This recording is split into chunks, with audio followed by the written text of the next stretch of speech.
सबसे पहले बात बताओ, राष्ट्रपिता कैसे हैं ये बताओ, कहां से मिली आप इनको राष्ट्रपिता नहीं मानते? नहीं, मैं ये बात मानता हूं। पहले मैं आपसे ये पूछा, आप मानते हैं कि नहीं मानते? मुझे पहले ये बताओ कि राष्ट्रपिता की उपाधि कहां से मिली? ये तो सुभाष चंद्र बोस ने कहा था ना।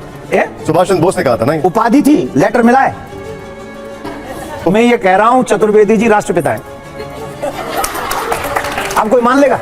बिल्कुल नहीं मानेगा भाई कोई कि चतुर्वेदी जी राष्ट्रपिता है, क्योंकि देवकीनंदन ठाकुर जी आप बोल रहे हैं ना, सुभाष चंद्र बोलते तो हम मानते, और देवकीनंदन ठाकुर और सुभाष चंद्र बोस में बहुत बड़ा अंतर है। और गांधी को राष्ट्रपिता नहीं मानना है तो मत मानो भाई, कोई दिक्कत नहीं है, लेकिन इतिहास मानता है और दुनिया मानती है। जिस आदमी को तुम महात्मा नहीं मानते, उस आदमी को महात्मा कहा था रविन्द्रनाथ टैगोर ने, और रविन्द्रनाथ टैगोर इतने बड़े व्यक्ति थे कि उनको नोबेल पुरस्कार मिला था। और राष्ट्रपिता कोई सरकारी सर्टिफिकेट नहीं है, ये नाम उनको दिया था सुभाष चंद्र बोस ने। वो इंसान जो गांधी जी से खुद कई मामलों में असहमत थे, लेकिन सम्मान इतना था कि उन्होंने गांधी को फादर ऑफ द नेशन कहा था। अब सोचो, जिन लोगों ने उनके साथ में आजादी की लड़ाई लड़ी, जिन लोगों ने गांधी की लीडरशिप देखी, वो लोग उन्हें राष्ट्रपिता मानते हैं। और कुछ लोग 2026 में बैठकर ये बहस कर रहे हैं कि गांधी महात्मा है या राष्ट्रपिता है या नहीं। गांधी ने क्या किया इस देश के लिए? बिना हथियार के ब्रिटिश साम्राज्य को झुका दिया, दांडी मार्च से नमक कानून तोड़ा, भारत छोड़ो आंदोलन से अंग्रेजों को हिला दिया, पूरी दुनिया को सिखाया कि अहिंसा की ताकत क्या होती है। आज लोग 2 मिनट के लिए किसी को ट्रोल करके खुद को क्रांतिकारी समझ लेते हैं, और वो आदमी 30 साल तक जेल में रहा, इतने सारे आंदोलन किए, अपनी रईसी को त्याग दिया भारत की आजादी के लिए। उसे हम महात्मा नहीं मानते, उसे हम राष्ट्रपिता नहीं मानते। मत मानो, ये तुम्हारा अधिकार है। लेकिन सच ये है कि गांधी को महात्मा और राष्ट्रपिता इतिहास ने बनाया है, लोगों ने बनाया है। पर इस तरह बहस करना छोड़ो कि जैसे गांधी जी चाह रहे हो कि उन्हें महात्मा बोला जाए, उन्हें राष्ट्रपिता बोला जाए। गांधी ने कभी नहीं बोला कि उन्हें राष्ट्रपिता बोलो, उन्हें महात्मा बोलो। आजादी की श्रेय में यहाँ एक किसी को दान देता है 2 किलो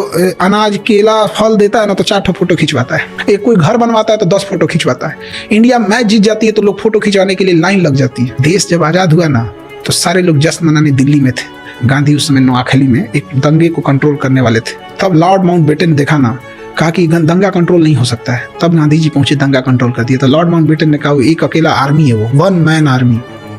क्या बात कर सकते हैं उसको। आइंस्टीन ने कहा था कि आने वाले 100-200 सालों में कोई बिलीव भी नहीं करेगा कि ऐसे हाड़ मांस का शरीर वाला इंसान भी भारत में था। उसको पहले से आभास था आइंस्टीन को कि लोगों की मेंटेलिटी। अभी तो 100 साल भी नहीं बीता, लोग गालियां देना चालू कर दी।